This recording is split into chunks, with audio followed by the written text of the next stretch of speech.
Beginning your college journey, Chapter 1.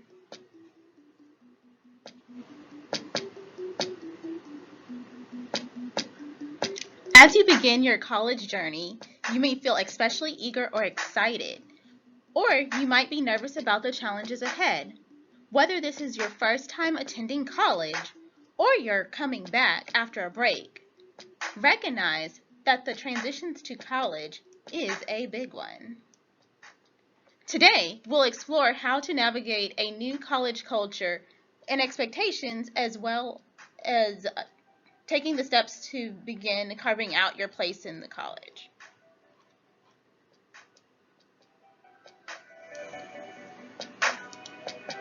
Okay, so how this is going to work, you guys, is I'm going to do voiceovers on the PowerPoints to help guide you through some of your different notes and different information that's going to correspond with the quizzes, the midterm, and the final exam that's going to be coming up. So what you'll do is you'll read and listen ahead for the chapters. We're going to do activities in class to apply those activities. And then what you're going to see on your quizzes and your exams are scenarios that are based on the different types of topics and vocabulary words that you're going to see throughout the 15 chapters in the book. So feel free to take some notes while I am speaking. And what we'll do is we're going to apply your knowledge in class. So let's move on to the first slide. So why go to college? Whatever your reasons for attending college, this experience can open up new opportunities and help you grow both academically and personally. Recent reports show that college graduates receive the following benefits. So make a note of some of these benefits. You're going to see these later. Compared to high school graduates or individuals that have obtained a high school equivalency credential. Higher earnings, lower rates of unemployment and poverty. So it's not a cure-all. It doesn't necessarily prevent unemployment or underemployment. What it's saying is these people that hold these higher education certificates and degrees experience unemployment and underemployment at lower levels. And I am on page 8, in my textbook, depending on whether you're using the ebook or if you're using or if you're using a different version of the book, the page could be slightly different. Just make sure that you're in addition to. Also, opportunities to climb the socioeconomic ladder and access to better health insurance benefits and pensions, healthier lifestyles. They see more instances of volunteerism and voter participation. And also, there's residual effects. So they tend to see that the children of these highly educated individuals tend to experience more engagement and education at home, meaning that they feel that the parents are more likely to work with the students, work with these children outside of class, and not just, have the teachers take on the educational responsibility on their own, or they may have access to tutoring, not just if a child is behind, but also to get ahead, as well as some of these academic summer youth programs. They also use those programs to get ahead too. And just be mindful that not all learning happens in the classroom. College may be the first time you're interacting with students, instructors, or college staff who come from a variety of backgrounds different from your own. Interacting with people not like you will open your eyes to various cultures, beliefs, traditions, and ways of seeing the world. College can and probably will push you out of your comfort zone. No matter what your circumstances are, meeting and overcoming the challenges of college will help you grow and develop. So to recap, remember the people that tend to go to college, whether they are pursuing a certificate, an associate's degree, bachelor's degree, or higher, tend to be presented with different types of opportunities, and I listed what some of those were. And then it also fosters academic, social, and personal growth. So let's move on to the next slide, huh?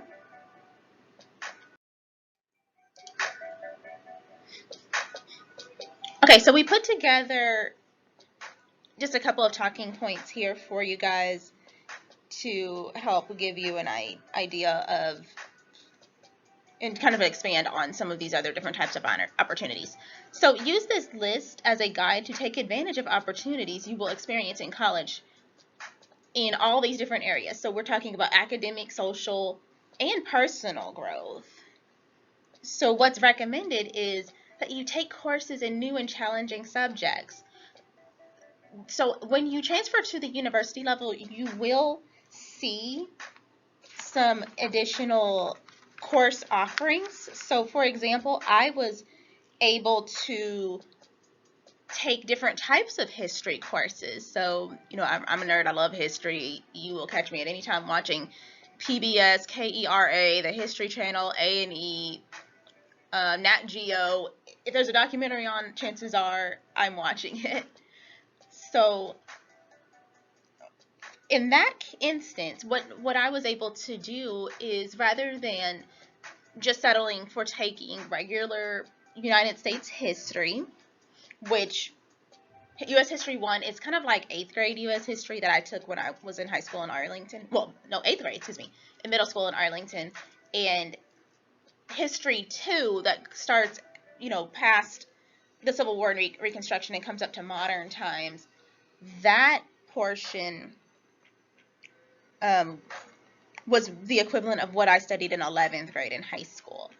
So the options that were presented to me at the university level was I was able to take women's history, and in taking women's history up to 1865, rather than using a traditional textbook, we were actually able to read novels written by all female authors.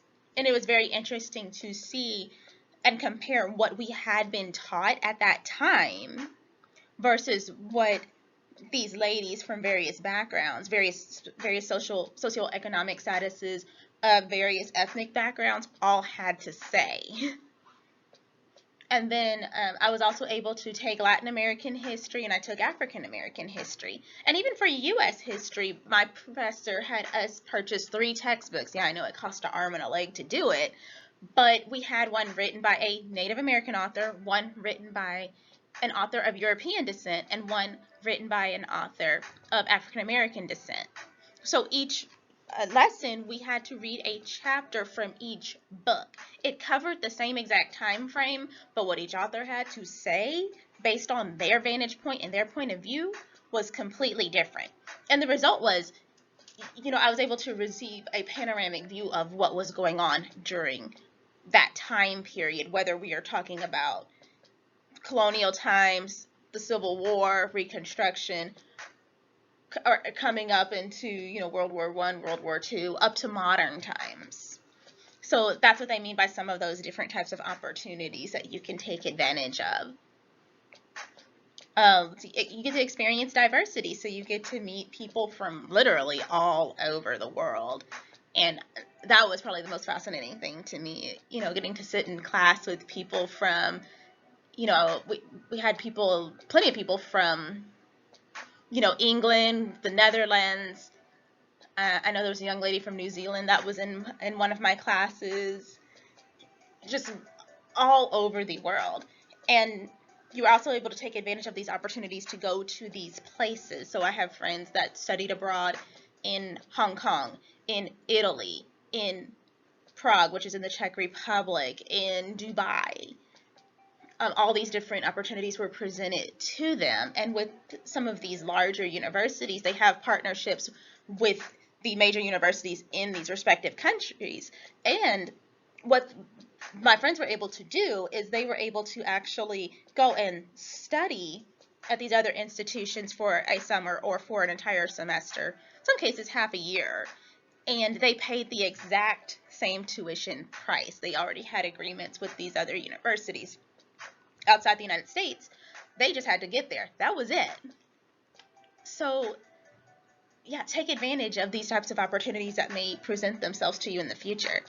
Also learn how to prioritize and balance responsibilities. So this is the number one thing that I see that people experience challenges with. It's not the academic coursework. I think if everybody sits down and they study, they can master the coursework no matter what field they're in, ranging from teaching up to computer science.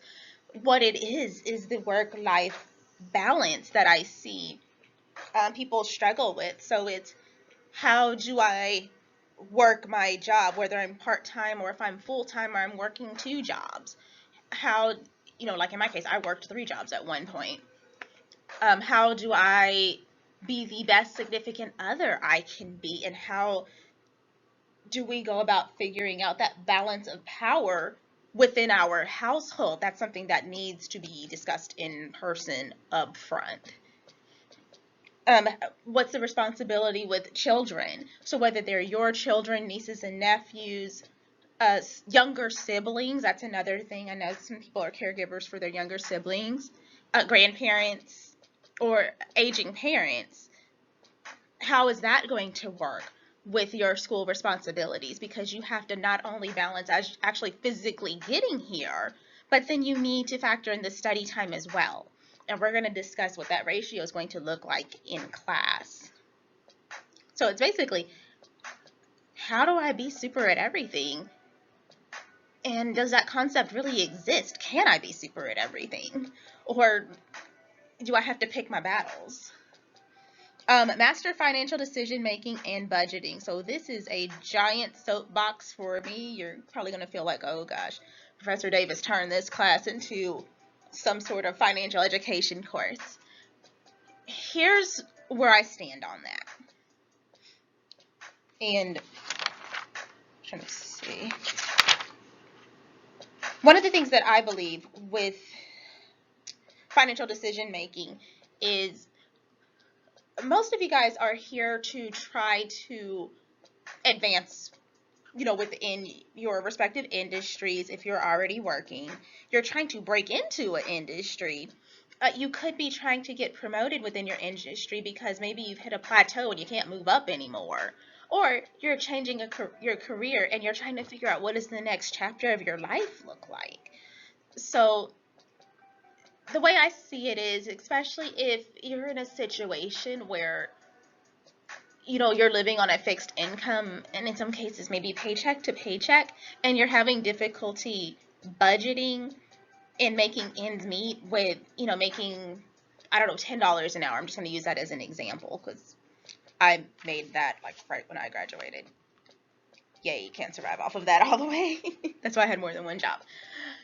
But if you're trying to get by on that, but then you don't have at least some sort of financial education or financial background, then when that amount increases exponentially as you gain education, training, and experience, what you may do is you might find yourself in this whole more money, more problems situation.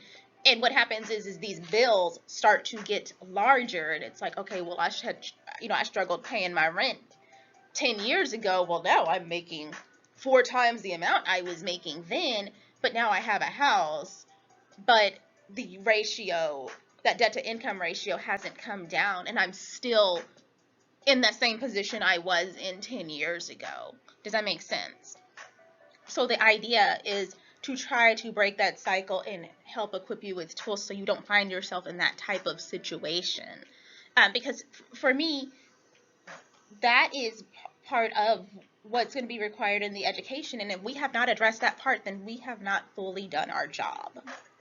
Just straight up, that's where I'm at on that. Let's see, facing and overcoming challenges. So yes, you will face a lot of adversity, and inside the classroom, outside the classroom, and we need to try to help you figure out how to navigate through those different types of challenges. So basically, when the going gets tough, we don't want you running for the door just because things got hard. You know, nothing worth having comes easy. So, you know, we got to build up that tough skin and get you some survival instincts. Because that's where you see where people tend to not finish, is when things just get hard and they're not ready to fight all the way through it. So we want to make sure that you push through it. It's going to make you uncomfortable, but that sense of being uncomfortable is what's going to make you grow, which then leads to you pushing yourself out of your comfort zone. And, you know, I did that with one of my classes, with my business Spanish course that I took my second year of college, which is an advanced class. So it was economics and finance concepts taught in Spanish. And, you know, we wrote papers in that class. Those classes, you know, it counted almost as like an English class. And, you know, our papers had to be 4 pages minimum, which may not sound, you know, that bad because it's comparable to what some of you guys might be doing in INRW or Composition 1 and 2. But here was the caveat. Those class, you know, we had to write those papers during class. Class was an hour and 20 minutes. So you had to learn how to crank out 4 pages worth of material in a very short amount of time. And I did this in my second language without a economics and finance or business background. So yeah, when I first did my first paper, was it 4 pages? Nope. Was it 2 pages? No, I got about as far as I could because we could not use dictionaries. But eventually I was able to get there. And although that was the very first class I ever earned a C in my entire life. So yeah, I was one of those kids. So I was completely just devastated. And I can say that is actually the course that I learned the most, because I have never worked that hard in my life just to stay above water, just to survive. You know, I wasn't about to go drop the course because it was too hard. I couldn't bring myself to do it. So I did learn from that experience. Okay, so next slide.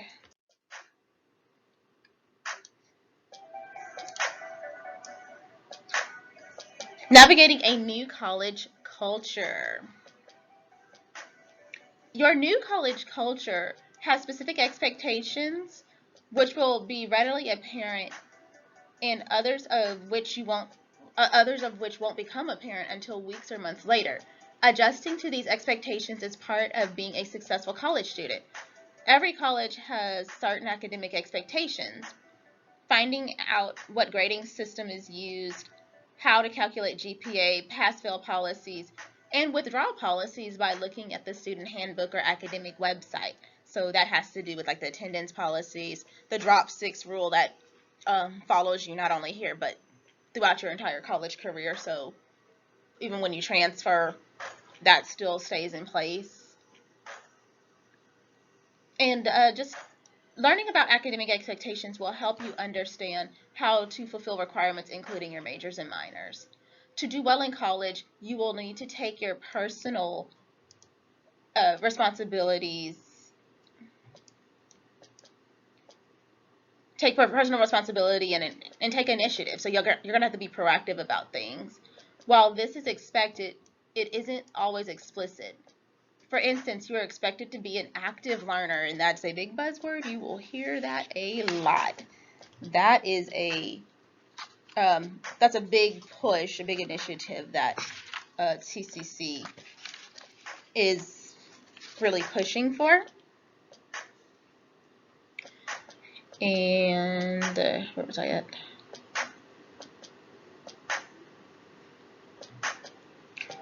Oh yeah, and take responsibility for understanding the materials. I'm sorry, I got a little bit off, guys. Instructors will not chase you or accept excuses if assignments are not handed in on time. So again, that's that time management aspect. So for instance, for my class, that's why I released everything in advance. So that way you can work out making a schedule and kind of work around those different types of commitments that you're going to have, especially for those of you guys taking 4 or 5 classes. So I can't emphasize it enough. Get ahead because everything is out there.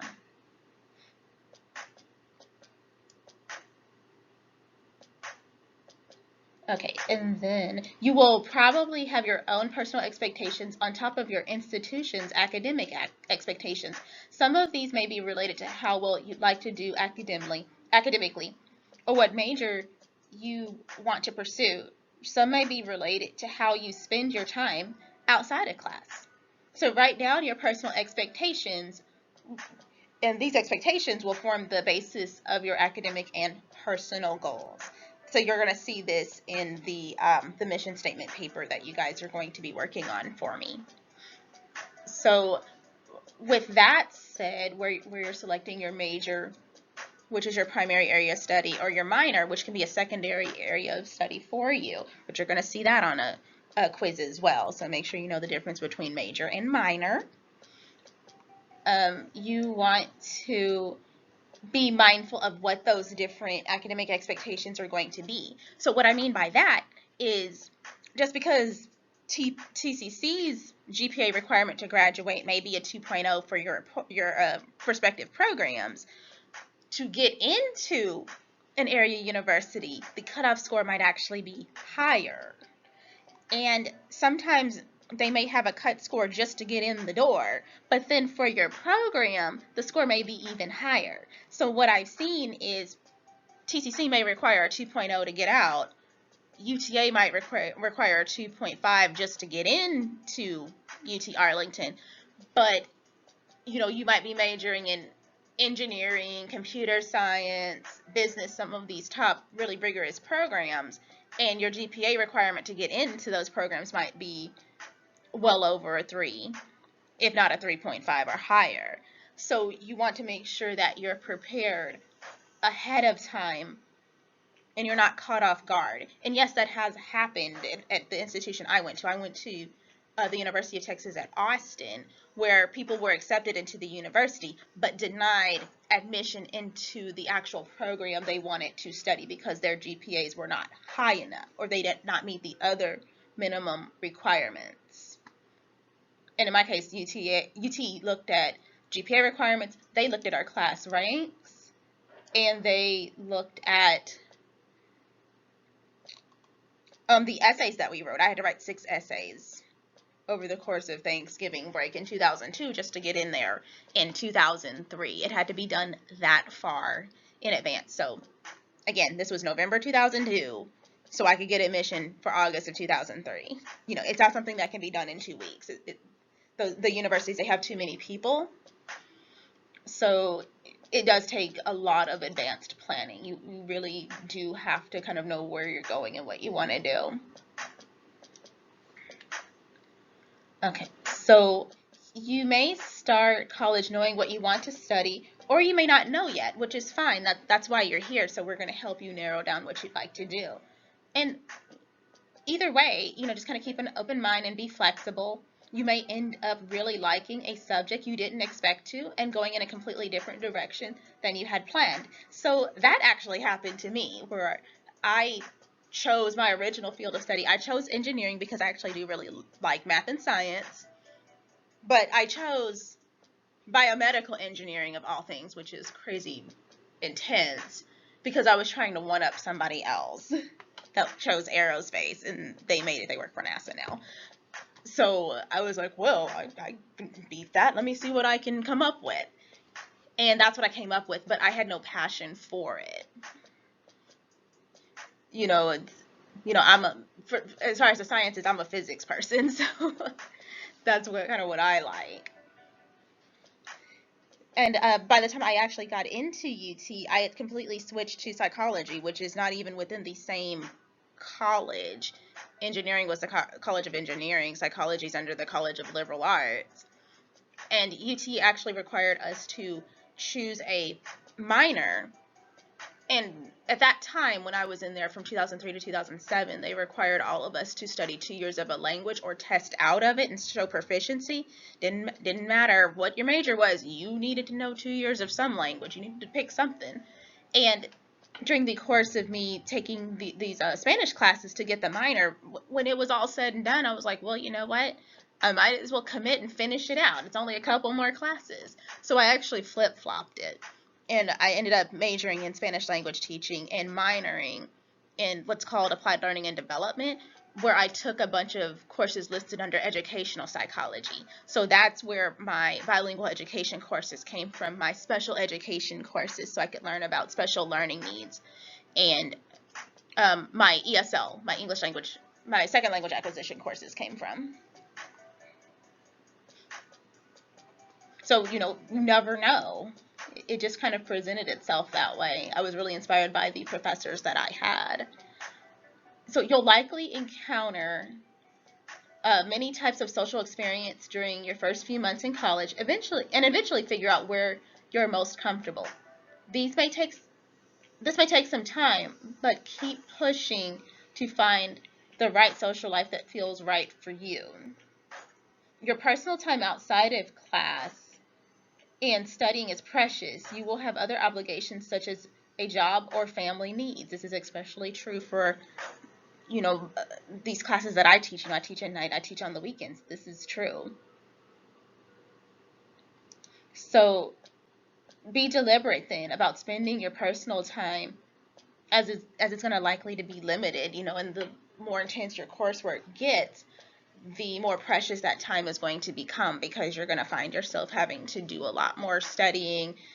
You may have internships, you may have some sort of field work that you might have to do, all those different types of things that are related to your field to help get you in the door or help provide you with some upward mobility. So just to kind of recap on that slide, where it talks about meeting expectations, you'll want to learn about academic expectations. So again, this slide kind of corresponds with page 11 in my book. Page 12 and 13. So meeting expectations, so learn about those academic expectations. So for TCC, for specific programs, and for your university of choice. And in some cases, it could be the workplace. Some people may not be planning on transferring to a university, but there's still certain content they need to master to secure a specific job. Be aware of the unwritten expectations. Be clear about your personal expectations and learn about class-specific expectations.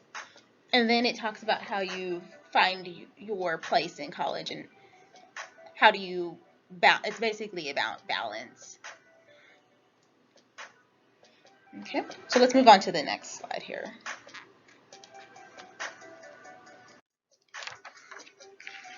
Five ways to use your course syllabus, also known as the ICR or instructor course requirements, to meet expectations. This is the blue chart. In my book, it's on page 14. And it's basically those five headings that are there. That's actually what's highlighted. So they talk about what the course objectives are, the course schedule, and the instructor office hours, the course evaluation and grading, required readings, assignments, and tests, course policies and procedures. So let me break that down for you a little bit. So course objectives, the easy way to describe what that is why am I here and what am I expected to learn in this class. So what are we going to be going over, what's the course about, and by the time you get to the end of the course, ideally, what will be your takeaways from it. Number 2, the course schedule and the instructor office hours. So your schedule, that is, the document that tells you the name of your classes, the name of your professor, the days you meet, the dates, so days and dates. It's going to distinguish whether your course is a 16-week full semester course or if it's an 8-week course. And in the summer term, our courses are 5 weeks, so the terms do vary. You're still covering essentially the same amount of work, it's just condensed. And then it will also tell you the building and room location of your courses, as well as the times that they meet. Office hours. Office hours refer to those times that your professor will be in their office and available to meet with you, either by appointment or by drop-in. So all of us are required to have office hours that are, stated on the ICR or syllabus. So that way you guys are aware of those. In my case, I'm full-time, so I am here during the day, so you're welcome to make an appointment with me throughout the day. But for both of your classes, the Monday, Wednesday classes, the 5:30 and the 6:30 p.m. classes, my office hours start at 5 p.m. and then, I go off to the 5:30 class. And then once I release the 6:30 class at 7:30, then normally from 7:30 to 8, I have my second set of office hours. And then for the Saturday classes, they will be in between my two classes. So when the 8:30 class gets out at around 10:30, from 10:30 to about 12:30, I'm going to hold office hours prior to the second class coming in. And in some cases, I might be able to stay after the 12:30 class leaves. We just have to see what is going on in my schedule. But as long as I know ahead of time, I can work around that. I work 6 days a week across 2 campuses. Then it talks about course evaluation and grading. So there's surveys like instructor course evaluations and surveys. In addition to the ones on Rate My Professor, those aren't the official ones, but there's going to be some official ones that are in WebAdvisor that go out as well for you to evaluate the course, as well as discuss how you will be graded, whether the course is an A, B, or C, what the grading scale actually is, the percentage breakdown for, various assignments, your exams, essays, quizzes, those different types of activities that you might have in class, and whether it's on a point system or whether it's just going by percentages. Then number 4, required reading assignments and tests.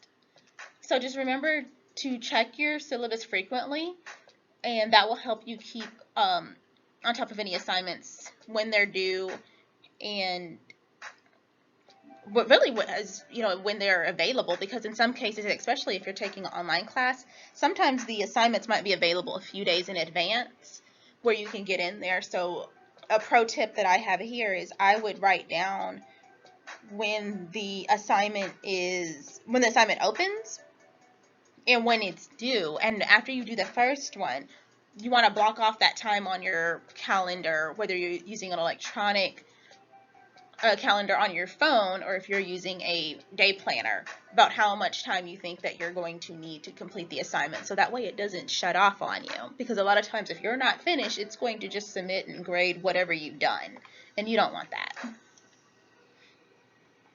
And then lastly, course policies and procedures. So those are the rules. So just be mindful that all the professors and instructors at the college and the university level have different rules for their classes. And what you do is you check the syllabus or instructor course requirements for information on what to do in case you're absent, how technology is going to be used in the classroom, so whether you have to purchase an access code and how to link your course to it. In our case, we're using Blackboard, my TCC. So, I put in our thing that, you will definitely need access to the internet to be able to complete some of the assignments in the class. And what happens if there's an academic difficulty or misconduct, and how to request accommodations. So with misconduct, they're referring to like if people are caught cheating or plagiarizing, and requesting accommodations. So if you have a documented disability or special learning need, then how to go about getting those accommodations set in place. And it can be something temporary. I've had people that have had surgery or been in very serious accidents, and we were able to make some accommodations for them to adjust some of those due dates, because, like I was telling you guys, the midterm and the final, those dates are set. The midterms are set by the department, the final exams are set by the school. So to move those, you have to go up the chain to do that, so I gotta have a paper trail. and that would be the purpose of that. So in the case of a serious accident or an illness, doctor's notes would be helpful, and just kind of having the backup documentation as far as I know with the student I was thinking about, we had doctor's appointments to account for. We had physical therapy appointments to look at, the tons of medication that they had this person on. All that stuff played a role, and we had to really make that decision of, is this person going to be able to continue on not only in my class, but they were taking a full load of courses. And if it came down to the person not being able to stay in class, how can we get them out without making them ineligible for financial aid? Because if you got your schedule, then it can make you automatically ineligible. But there's ways to override it, but you have to have documentation. Okay, so let's move on to this next one. We're almost done. Then we move on to academic expectations. So that is page 17 in my book. It's the gray chart with the blue background. So just remember, it's your job to familiarize yourself with the school's academic expectations. Look on the academic website or in the student handbook to find out what's expected of you. This might include some of these things that are listed here on the slide here. So they've got 4 examples. Academic standards and expectations, the honor code details, the overall grading policies, and the student code of conduct. And again, that's on page 17. The chart is called Academic Standards and Expectations. It's a gray chart with a blue background. And let's move on to the last slide.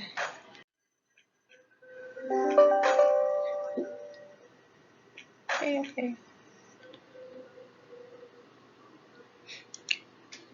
So 5 questions to help you find your place in college. So these are just a couple of suggested questions to help you really, I guess, feel at home with this decision, especially if you're brand new. And where you can kind of see some of this information is on page 20 and 21, and it's in a blue chart in my book as well. And let's see if you'll say anything about that.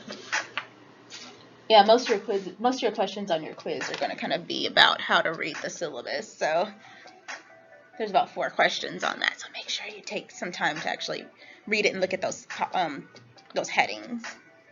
But going back to this last page, what are my academic interests? So that's why I was asking you guys on the first day of class, what do you want to be when you grow up? What are you planning to study?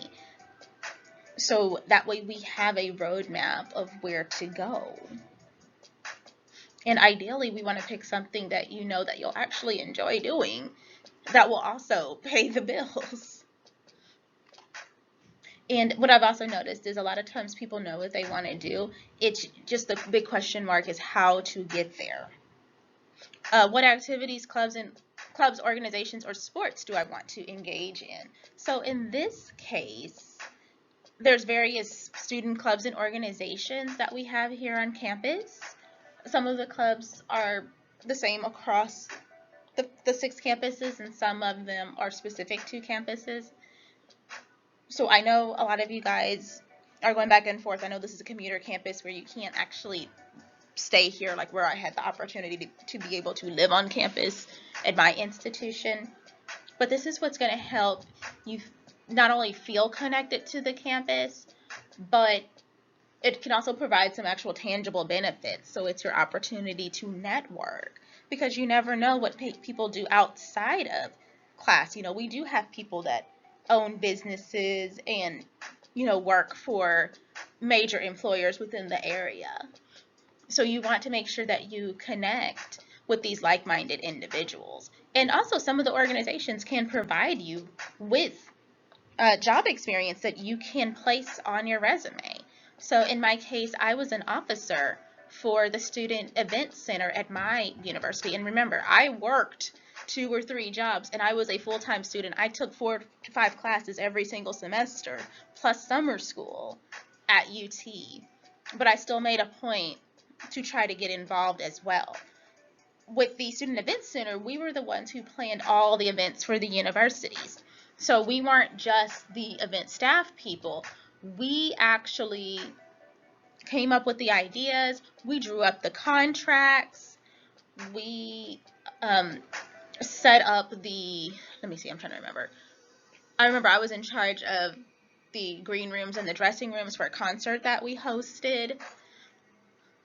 Also, as well as the day of logistics. So lighting, sound, setting up the stages, parking, crowd control, setting up, helping, setting up with the vendors and meeting them, as well as advertising. That all fell on our shoulders. We had faculty advisors that would guide us through the process, but ultimately, how those events were executed from start to finish fell on our shoulders. And that experience helped me now, because now I know how to plan events from start to finish, whether we're talking about bringing in distinguished speakers, planning concerts, planning cultural festivals, you name it, we did it. And these weren't just local artists in Austin. We had some international acts there as well. So I remember we had, like, let me see who came. Robert Rodriguez came, the director of Sin City, Mariachi, Spy Kids, because he went to UT. Michael Dell came from Dell Computers. He went to UT. Let me think who else was there. Even His Holiness the Dalai Lama came. We organized that, so he was there. Mo Rocco came. Some of the musical acts, and keep in mind this was back in 2003. Y'all gotta roll with me. It was a little while ago. But Common came a couple times while I was there. Ludacris came and did a really good job. Busta Rhymes was great to work with. Luis Fonsi and Frankie J came, and their concert was amazing. That was a very huge concert, and that was a massive undertaking. So you just never know who you get to meet. And then, so moving on from there, what do I want my social life to look like? Because I see so many people that make a beeline from the parking lot, go to their one building for their one class, and then they leave. But they couldn't tell you where anything else is on campus. They can't tell you where the tutoring labs are. They can't tell you where the library is located. And then sometimes we find that these students struggle through classes and come to find out like a year later, oh, I didn't know about that resource. I could have taken advantage of it. But yeah, it's kind of one of those things where a closed mouth doesn't get fed. So you got to get out there and immerse yourself fully. You don't have to join 20 organizations or different things like that, but still go and seek out what's out there as well. What health priorities do I have? So trying to keep yourself healthy while you're trying to do 10 different things at one time. And how can I step out of my comfort zone is the last one. Okay, guys, so that is basically the gist of chapter 1. So going forward with that quiz, you want to make sure that you pay attention to those benefits that college graduates tend to be able to take advantage of, what the difference is between like a major and a minor, and how to read your syllabus. There's at least 4 questions on your first quiz that is going to reference that. And then you'll probably see, you're going to see a couple things related to work-life balance on your midterm as well. All right, guys. So make sure that you take some time and review these different types of things. Try to get ahead of me in class. And if you have questions, feel free to ask or shoot me an email, and we'll talk to you soon. So take care and bye.